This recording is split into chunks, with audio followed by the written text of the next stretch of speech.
Story 1. Kidnapping in Rural Appalachia. Finding yourself in trouble.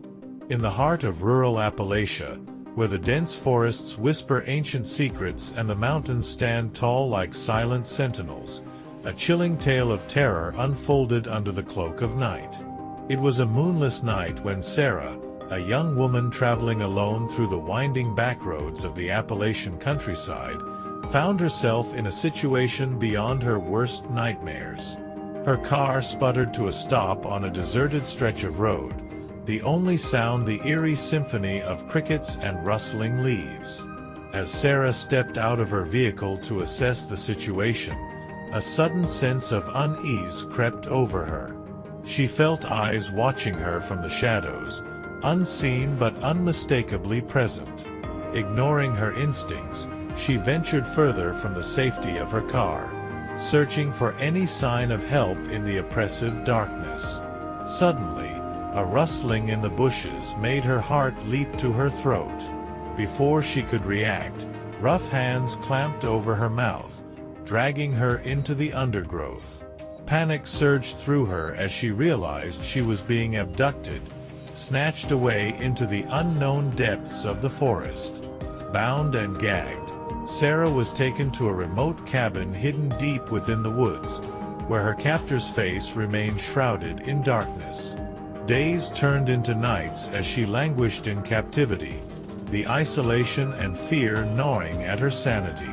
The kidnapper's motives remained a mystery, his presence a constant threat looming over her. As the days stretched into an eternity of terror, Sarah's hope began to wane. She knew escape seemed impossible in this desolate wilderness, where the trees whispered of forgotten horrors and the night held unspeakable terrors. One fateful night, as the moon cast a pale glow through the cabin window, Sarah saw her chance for freedom. With a courage born of desperation, she broke free from her restraints and fled into the darkness, her heart pounding with the primal urge to survive. Running blindly through the forest, pursued by her unseen tormentor, Sarah's breath came in ragged gasps as she stumbled over roots and rocks. The forest seemed to close in around her, a living entity intent on her destruction. Just when she thought all hope was lost, a distant light pierced the shadows ahead.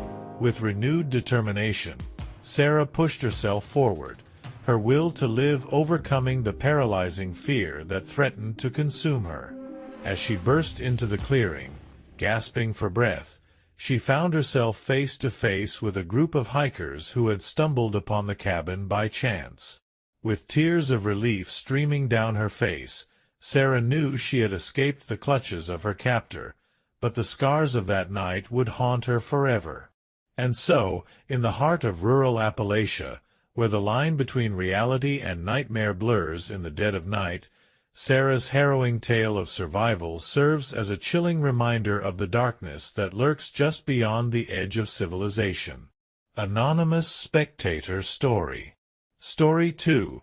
Curse of the Abandoned Asylum in a Remote Village. The wind howled through the desolate village as I stood at the entrance of the abandoned asylum. The air was thick with a sense of foreboding, and the moon cast eerie shadows across the crumbling facade of the building. I shuddered, feeling a chill run down my spine as I hesitated to take another step forward. The village elders had warned me about the curse that plagued the asylum, a curse that had driven the inhabitants of the village to abandon it decades ago. They spoke of strange happenings in the dead of night, of screams that echoed through the halls, and of a malevolent presence that lurked within the decaying walls. Despite their warnings, I was drawn to the asylum, compelled by a morbid curiosity to uncover the truth behind the legends.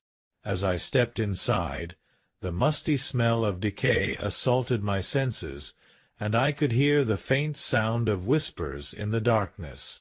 I made my way through the labyrinthine corridors, my footsteps echoing off the walls. The air grew colder with each passing moment, and I could feel the weight of the curse pressing down on me, suffocating me with its malevolence. Suddenly, a door creaked open ahead of me, revealing a dimly lit room. As I entered, I saw a figure standing in the corner, its back turned to me. I called out, but there was no response. Slowly, the figure turned around, and I recoiled in horror. Its face was twisted in agony, its eyes hollow and empty.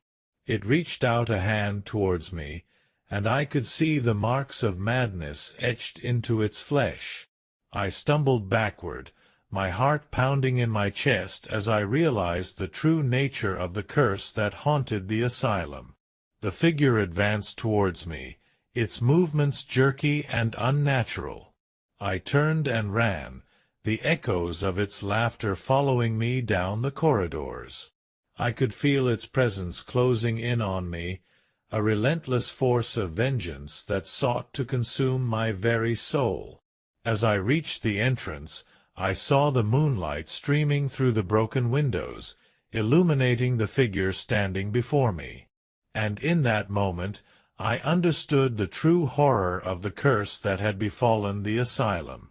For the figure was not a ghost or a spectre, but a reflection of my own sins, a manifestation of the darkness that lurked within my own heart.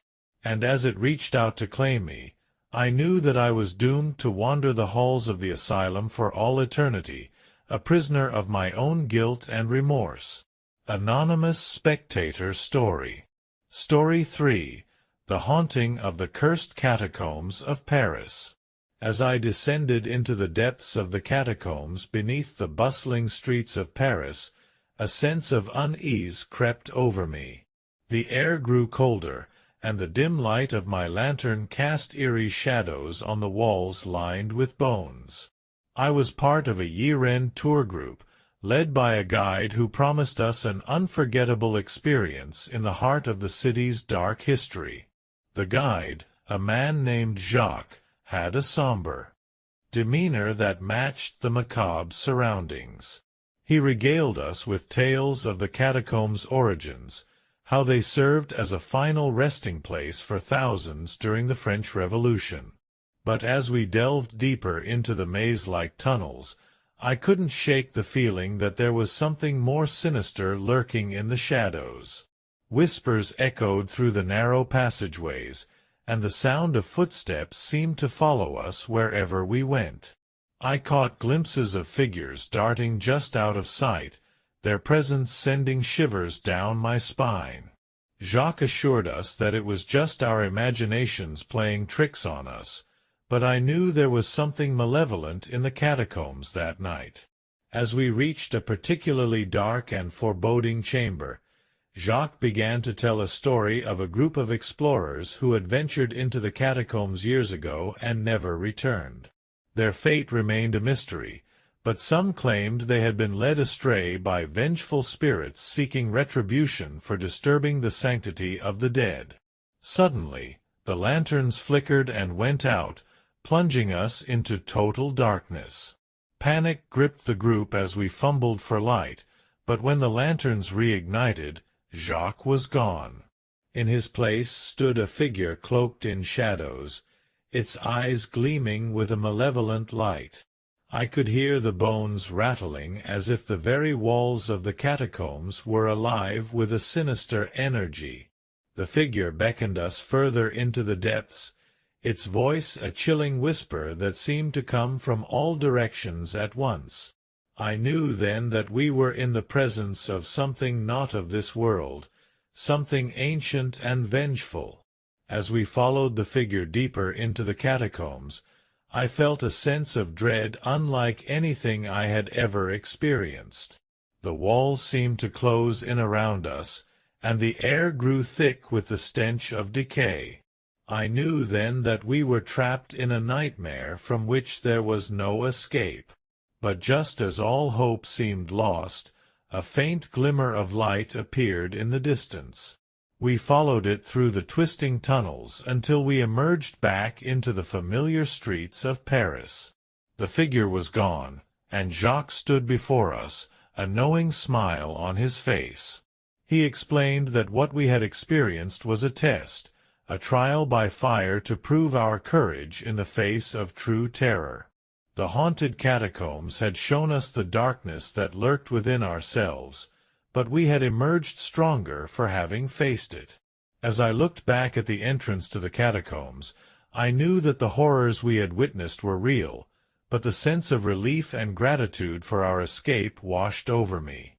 The Deceptive YearEnd tour had indeed been terrifying, but in the end, it had led us to a final Feliz Illusorio, a fleeting moment of peace in a world haunted by the shadows of the past. Anonymous Spectator Story.